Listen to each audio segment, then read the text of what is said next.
Guys, ഈ വർഷത്തെ ആദ്യത്തെ കൊൽക്കത്ത ഡെർബി ഈസ്റ്റ് ബംഗാളിനോടൊപ്പമാണ്. ഈസ്റ്റ് ബംഗാൾ മോഹൻ ബഗാനെ 2-1 എന്ന് പറയുന്നൊരു സ്കോറിൽ പരാജയപ്പെടുന്നു. ഈ ഡ്യൂറൻ കപ്പ് തുടങ്ങിയിട്ട് നമ്മൾ ഇതുവരെ വീഡിയോ ഒന്നും ചെയ്തിരുന്നില്ല. ഇൻട്രസ്റ്റിംഗ് ആയിട്ടുള്ള മത്സരങ്ങളൊക്കെ വന്നതിന് ശേഷം അത് സംസാരിക്കാമെന്ന് വെച്ചിട്ടാണ്. കാരണം പല ടീമുകളിലും പാർട്ടിസിപ്പേറ്റ് ചെയ്യുന്നില്ല എന്ന് പറയുന്ന സാഹചര്യം അറിയാമല്ലോ. അതുകൊണ്ട് തന്നെ നോക്കൗട്ട് ഫേസ് ഒക്കെ വരട്ടെ എന്നൊക്കെ വിചാരിച്ചിരുന്നു. എന്നാൽ നോക്കൗട്ട് ഫേസ് തുടങ്ങിയ ശേഷം കഴിഞ്ഞ ദിവസങ്ങളിലൊക്കെ കുറച്ച് തിരക്കുകളിലൊക്കെ ആയതുകൊണ്ട് വീഡിയോ ചെയ്യാൻ പറ്റാതെയും പോയി. എന്താണെങ്കിലും ഈ ഒരു മത്സരത്തിലേക്ക് വരുന്ന സമയത്ത് ഇന്ന് 2 മത്സരങ്ങളായിരുന്നു ഉണ്ടായിരുന്നത്. ഇപ്പം ഡയമണ്ട് ഹാർബറും ജംഷഡ്പൂരും തമ്മിൽ നടന്ന മത്സരം ഉണ്ടായിരുന്നു. അതുപോലെ തന്നെ മറ്റൊരു മത്സരമായിരുന്നു ഈസ്റ്റ് ബംഗാളും മോഹൻ ബഗാനും തമ്മിൽ നടന്ന മത്സരം.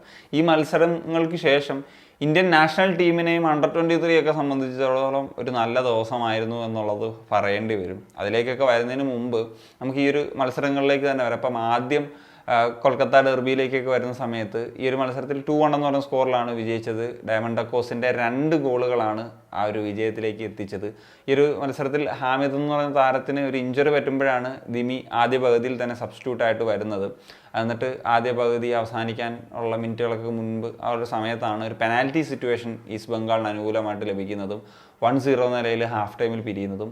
ഹാഫ് ടൈം വരെ മോഹൻ ബഗാനെ സംബന്ധിച്ചിടത്തോളം ഒരു മോശം ഗെയിം, പ്രത്യേകിച്ച് അറ്റാക്കിംഗ് വേസ് നോക്കുകയാണെങ്കിൽ ഒരു മോശം ഗെയിം എന്ന നിലയിൽ തന്നെയാണ് വിലയിരുന്നത്. ഒരു ഷോട്ട് ഓൺ ടാർഗറ്റ് പോലും അവർക്ക് നേടിയെടുക്കാനായിട്ടൊന്നും സാധിച്ചിട്ടില്ല. പിന്നെ രണ്ടാം പകുതിയിലേക്ക് വരുമ്പോൾ ഒരു 50 മിനിറ്റുകൾ കഴിഞ്ഞ സിറ്റുവേഷനിൽ തന്നെ ദിമിയുടെ 2ാമത്തെ ഗോളും വന്നു. അത് ഒരു മികച്ച ഗോളായി മാറി. അങ്ങനെ 2-0 എന്ന നിലയിൽ ഒരു കംഫർട്ടബിൾ ആയിട്ടുള്ള നിലയിലേക്ക് വന്നു. പിന്നീടാണ് കുറച്ചും കൂടി മോഹൻ ബഗാൻ സൈഡിൽ നിന്നുള്ള അറ്റാക്സ് വന്നത്. അതിൽ സഹലിൻ്റെ ഒരു നല്ലൊരു മുന്നേറ്റം ഉണ്ടായിരുന്നു. സെക്കൻഡ് ഹാഫിൽ നല്ല ഡ്രിബിൾ ചെയ്ത് മുന്നേറി ലെഫ്റ്റ് ഫുട്ട് കൊണ്ട് ഷോട്ട്, പക്ഷേ അത് ഡിഫ്ലക്റ്റഡ് ആയിട്ട് അല്ലെങ്കിൽ ബ്ലോക്ക് ചെയ്ത് പോയി എന്നുള്ളതാണ്. അങ്ങനെ ഗോൾ കിട്ടിയിട്ടില്ല. പിന്നീട് അനിരുദ്ധ താപ്പ 60 മിനിറ്റുകൾക്ക് ശേഷം നേടിയിട്ടുള്ള ഒരു ഗോളാണ്, ഒരു ലോങ് റേഞ്ച് സിറ്റുവേഷൻ. തൊട്ട് മുമ്പ് ഡിസ്റ്റൻ്റ് ഒരു ഷോട്ട് വന്ന് പോസ്റ്റിലിടിച്ച് വന്നു. അതിനുശേഷമാണ് ആ ഒരു മൊമെൻറ്റിൽ നിന്ന് അനിരുദ്ധ താപ്പയുടെ ഒരു ഷോട്ട് വരുന്നതും അത് ഗോളായിട്ട് മാറി 2-1 എന്ന് പറയുന്നൊരു നിലയിലേക്ക് എത്തുന്നത്. പിന്നീട് ഒരുപാട് ഗോൾ സാഹചര്യങ്ങളിലേക്കൊക്കെ മുന്നോട്ട് ശ്രമിച്ചുകൊണ്ടിരുന്നു. പക്ഷേ അത് ഈസ്റ്റ് ബംഗാൾ നന്നായിട്ട് ഡിഫെൻഡ് ചെയ്തു. 2-1 എന്ന് പറയുന്ന നിലയിൽ അവസാനിച്ചു.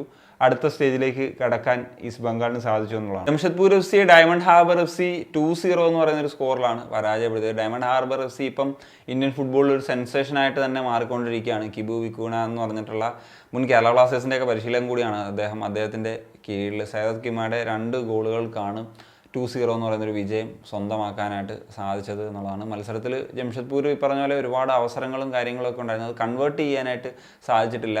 ഇപ്പം ഖാലിദ് ജമീൽ പോയതിന് ശേഷമുള്ളൊരു മത്സരമാണ്. എന്നാണെങ്കിലും അത് അവരുടെ ഒരു എലിമിനേഷൻ മത്സരമായിട്ട് മാറുന്നു. ഈ മത്സരത്തിൻ്റെ ഒരു ഗുണം ഞാൻ പറഞ്ഞല്ലോ, ഇന്ത്യയുടെ നാഷണൽ ടീമിനും അല്ലെ അണ്ടർ-23 ടീമിനുമാണ് കിട്ടിയത് എന്നുള്ളത്. കാരണം ഈ 2 മത്സരങ്ങൾ ഇപ്പോൾ ജംഷഡ്പൂർ FC മോഹൻ ബഗാനും പരാജയപ്പെട്ടതോടുകൂടി 15 പ്ലേയേഴ്സ് ആയിരിക്കും ബംഗളൂരുവിൽ ക്യാമ്പിൽ ജോയിൻ ചെയ്യാൻ പോകുന്നത് എന്നുള്ളതാണ് ഏറ്റവും വലിയ പ്രത്യേകത. മോഹൻ ബഗാനിൽ നിന്ന് സീനിയർ ടീമിലേക്ക് 7 താരങ്ങളും അതുപോലെ അണ്ടർ-23ലേക്ക് 4 താരങ്ങൾ, അങ്ങനെ 11 പ്ലേയേഴ്സ്. ജംഷഡ്പൂരിൽ നിന്ന് സീനിയർ ടീമിലേക്കും അണ്ടർ-23ലേക്കും 2 താരങ്ങൾ വീതം 4 താരങ്ങൾ, അങ്ങനെ 15 പ്ലേയേഴ്സ് ജോയിൻ ചെയ്യുന്ന സാഹചര്യം വരും. ഇനിയിപ്പം ഈ ഒരു നാഷണൽ ക്യാമ്പിലേക്കൊക്കെ ജോയിൻ ചെയ്യാനുള്ളത് നോർത്ത് ഈസ്റ്റ് യുണൈറ്റഡിൻ്റെ കുറച്ച് താരങ്ങളും അതുപോലെ ഈസ്റ്റ് ബംഗാളിൻ്റെ 3 താരങ്ങളും ഒക്കെയാണ്. സോ അത് ഇനിയും ഇപ്പം 3-4 ദിവസമൊക്കെ കഴിഞ്ഞിട്ടാണ് അടുത്ത ഘട്ടത്തിലെ മത്സരങ്ങളൊക്കെ നടക്കുന്നത്. അപ്പം ആ തരത്തിൽ കൂടി ഞാനൊന്ന് പറഞ്ഞു പോയതാണ്. So that's it guys. അപ്പം ഇത്രയൊക്കെയാണ് പറയാനുള്ളത്. അപ്പോൾ നിങ്ങളുടെ ഒപ്പീനിയൻസ് ചോദിച്ചാലും കമ്പോസ്